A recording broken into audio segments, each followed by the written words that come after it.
have a few questions from job seekers. They've been asking a lot of questions, and I'm like, you know what?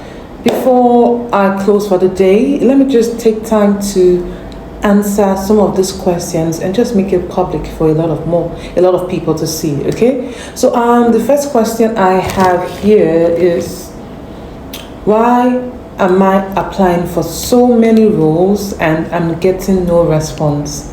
Well, it could be for a number of reasons. It could be because your CV does not clearly show that you are qualified for that role. It could also be because you're applying for roles that you do not even qualify for.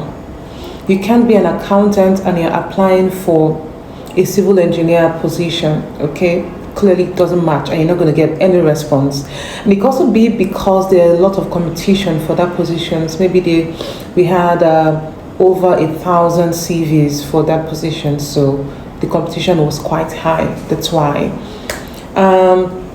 Number two, should I apply for a job if I don't meet all the requirements? Well, personally, I would say if you meet 70% of the requirements, then you should apply for the job, okay? You should just apply for the job, who knows? But then again, if the requirement is a license or specific technical qualification, please do not even bother. Do not even bother. If that requirement is you have to have this license, for example, maybe a medical license or something, if the position requires having a particular license or a specific technical qualification, then there's no need applying if you do not have the qualification or if you do not have the license. So there's no point. You're just wasting your time applying and then you're sad that you didn't get a feedback. Number three, should I accept a lower salary to gain experience? So this one is quite tricky. Personally, I've done that. I have accepted a lower salary to gain experience when I was trying to transition. So I would, in a number of cases, advise that, yeah, you can actually accept a lower salary to gain experience, especially if you're trying to pivot, if you're trying to switch careers and all. It's possible, but do not do it because an employer told you that, oh, you don't have experience, so you're going to pay you something lower because you don't have experience. Well, it should be something that you're willing to do. Okay, I don't have experience in this field, so I'm willing to accept lower than I'm currently earning just so I can get an experience. But you also have to have a plan. So you have to know what's the reason for your sacrifice. Okay, I'm trying to pivot into this career. Then what's the plan for what next? Give yourself a timeline. Okay, I'm going to be here for 1 year, for 2 years, for 6 months. You need to know, have a plan. What's the plan? You're going to be here for how long? After that time, what next? So you have to have a clear plan, okay? So it's not a bad idea totally to accept a low salary to gain experience, but it should be something that you said, okay, I know I need this gap, I need to learn these things, so I don't mind taking a lower salary, okay? But not because someone is insisting and emphasizing that, oh yes, you have to do this. Not really, because at the end of the day, you can actually, it's very possible to get something higher even when you're moving into a new career. It's very possible. But then again, I had to take a salary course when I was transitioning into HR. I had to go to an HR consulting firm to work for a while to gain practical hands-on experience. So yes. Number 4, should my CV be on one page? So this depends. If you're an entry level, you have 1 to 3 year experience, I think your CV should be one page. There's nothing, what else? If you have just 0 to 3 years experience, I think your CV should be one page.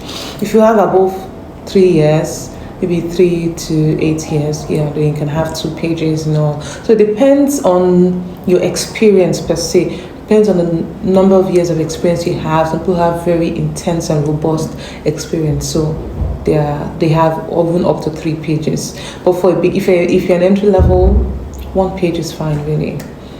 And the last question here says, should I negotiate based on net or gross salary? So first of all, I realized that a lot of people do not know the difference between net and gross. So your gross salary is your total package. So it includes your take home, it includes pay tax, it includes pension and every other deductibles depending on the organization. What do I mean? So if an organization says your gross salary is 800,000, this does not mean that at the end of the month you're going to see 800,000 naira in your account. No. They are going to remove tax, they are going to remove pension and any other thing that the company deducts, that is under the company deductibles. Then after removing those things, then your net can now be 700 or 600. It depends on what they are deducting. So when you are negotiating salary, always ask for your net. Okay, always ask for your net, and also ask for if they tell you the gross, ask, okay, what are the deductibles? Pension, tax, are they deducting for HMO? Do they have NHF? You will have to know what the deductibles are. So please, if they tell you your salary in gross, always ask them, so what is my net? So you know the amount that you're getting at the end of the month. Okay, so if company A says my net is 700,000 and company B says the gross is 800,000, oh, you see 800,000, you say, oh, 800,000 is big. Meanwhile, that's gross, they've not done the deductions, but this net is 700,000 naira. You know that this 700,000 naira is entering your account at the end of every month.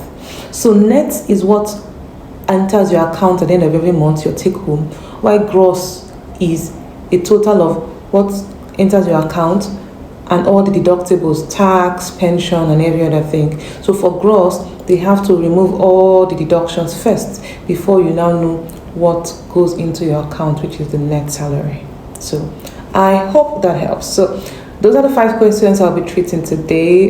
Next week we can do some more. So if you have other questions, you can just drop it down in the comments, and then we'll make a video about it again and post it. If you've not subscribed, please remember to like, share, subscribe. Okay, bye.